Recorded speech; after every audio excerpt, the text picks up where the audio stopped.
Hello Gemini, Sun, Moon, Rising, and Venus signs. Kamusta po kayo? Sana po ay nasa mabuti kayong kalagayan. Welcome back po sa Star Tarot, and kung bago kayo dito, welcome na welcome din kayo.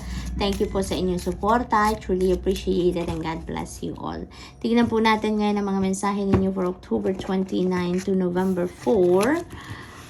For Gemini, paunang mensahe ninyo, Chairfield, ayan, someone new is entering your life, ayan, so may bagong tao, no, napapasok sa inyong circle, Gemini, maaring bagong kaibigan yan, bagong kapamilya, no, we have chain of events that will affect your life, ayan, so merong mga pagbabago dito magaganap sa buhay ninyo.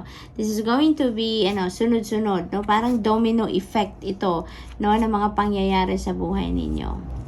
So, what else? We have romance. Ayan, celebration and party. So, maaring yung person na to na entering your life could be someone, no? Romantic partner. Magiging romantic partner siguro ninyo. Maaring merong maliligaw sa inyo or maaring bago ninyo makikilala na magiging ano ninyo, karelasyon. Maaring ganun din ang ganap, no?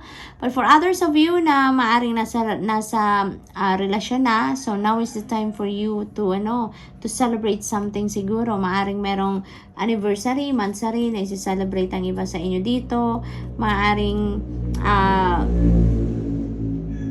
merong mga gagawin dito ang inyong person na magpapaka-sweet sa inyo, magiging passionate, maaring ganon. So, romance is in the air for some of you din dito, Gemini. So, what else?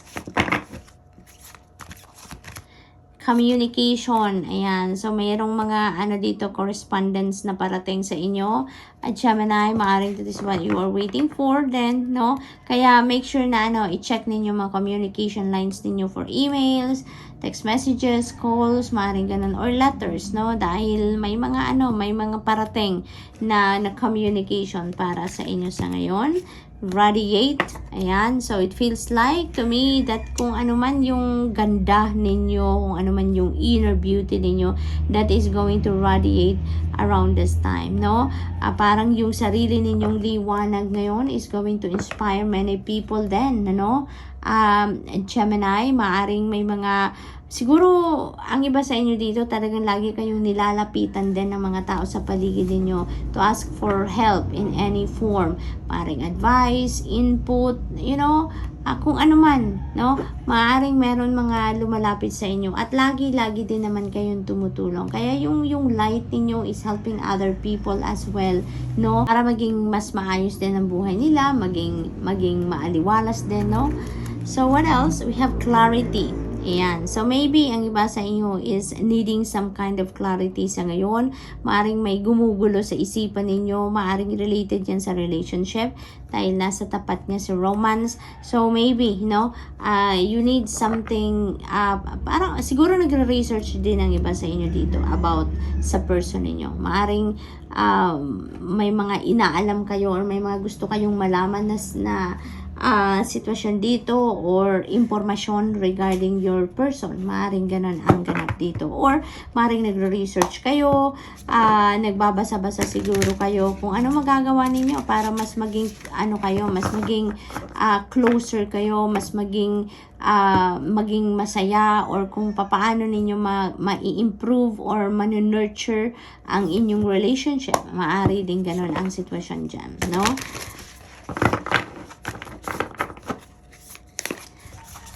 We have time to heal. Ayan. So, parang sinasabi sa inyo dito na it's time to move on na. No, it's time to move on. It's time to heal. Kasi maaring may sitwasyon ng iba sa inyo dito na siguro nagkaroon kayo dito ng separation with your person. Maaring may tampuhan ang iba sa inyo dito with your person, or maaring kaibigan. It could be with anyone, no? But sinasabi din ng snake spirit dito na panahon na para na maghilom na ang mga sugat. Kasi maaring matagal-tagal na din na nangyari ang mga bagay na yan, Gemini, no? At it's time for you to move on, no? Tama na yung ninyo parang na-stuck na kayo doon sa energy na yon. Kaya panahon na para mag-move on na kayo sa buhay ninyo, start a new life on a clean slate. Kaya i-consider na ninyong mag-heal na kayo, mag-move on na kayo sa buhay ninyo, no? Love is all around, napakaganda. So, Romance is in the air talaga dito, Gemini. For some of you, love is all around. Kahit saan man kayong corner tumingin, no, there is love para sa inyo. Or maybe Gemini, ganito talaga kayo. This is normal para sa inyo na you look at things, people, situations, and then everything in the eyes of love. No, parang siguro ganun kayo, hindi ninyo tinitignan ang mga flaws, hindi ninyo tinitignan kung ano ang hindi maganda, hindi magandang aspeto ng mga bagay, ng mga sitwasyon, or ng mga tao. So, really beautiful, no? Be at home. Ayan, Wombat Spirit. Be at home. Be comfortable in your own skin. Gemini, ang iba sa inyo dito siguro hindi pa ninyo na-accept ang sarili ninyo, no? Hindi pa ninyo fully na-accept yung mga gifts ninyo, yung mga talents ninyo, maaring gano'n. So, ayun, kaya medyo hindi kayo komportable masyado sa buhay ninyo, no? Sa sarili ninyo. Kasi maaring may mga katangian kayo talaga na hindi pa rin ninyo natatanggap, hindi pa rin ninyo na acknowledge na that is part of you, no? Kaya parang inibitahan kayo ni Wombat Spirit, Gemini, na be at home. That is part of you. That is part of your DNA. Kumbaga, Gemini, no? Maging komportable ka sa sarili mo.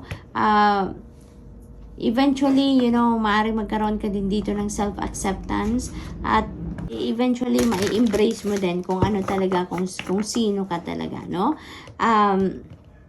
One day you will realize, no, na magiging magiging authentic ka na sa sarili mo. Because you know what, Gemini, it is very liberating, no? It's very liberating na wala kang tinatago, wala kang na kung ano ka talaga, yun ang makikita ng mga tao, yun ang ipapakita mo, mai-express mo kung ano talaga ang gusto mo, kung anong iniisip mo, kung ano ka, kung sino ka, no? Your real beauty, your true beauty, no? Once na you live your truth, you walk your truth, ay naku, walang kasing saya. Kasi what you see is what you get, kumbaga, para sa inyo. And it feels like to me na you will realize one day, no? You will realize one day. Kasi maaaring pinag-iisip-isipan nyo na din yan, no?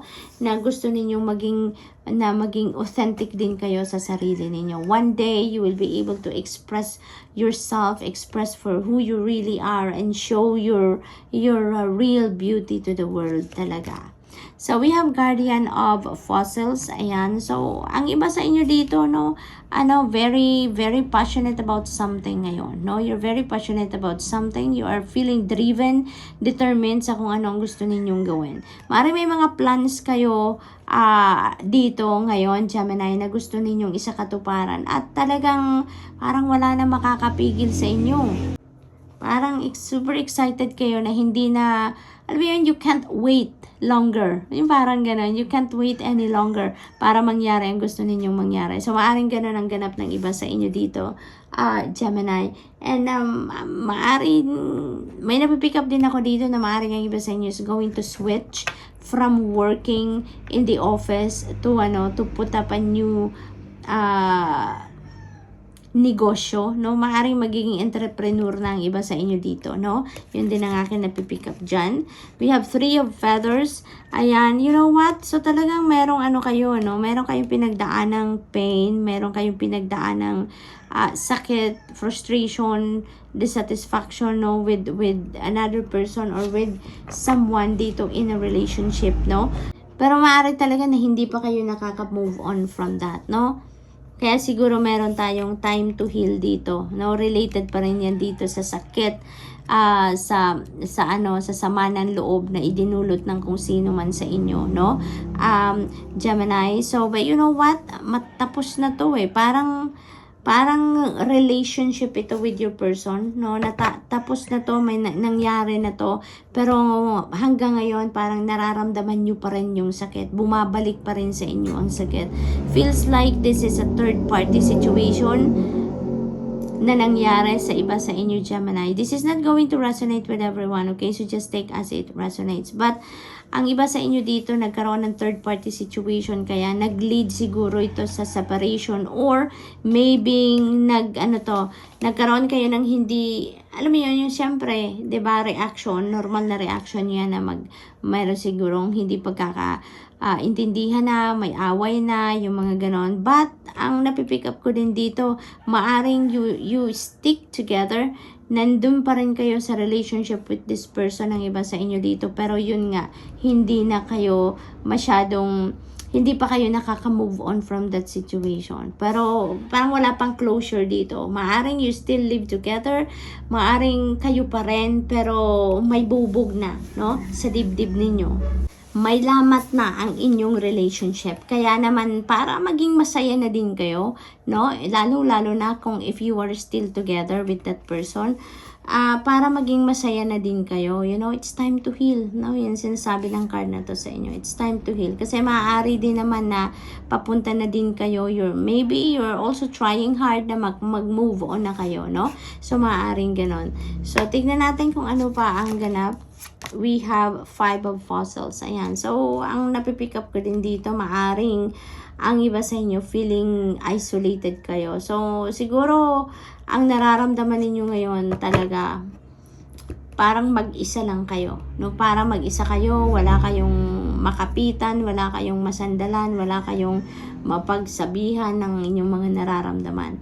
But you know what, Gemini, if that's the case, always think positive, no? Always think positive. Kasi the more na nalulungkot kayo, the more na feeling ninyo mag-isa lang kayo, mas magmamagnify pa yan. Mas yun ang mararamdaman ninyo, no?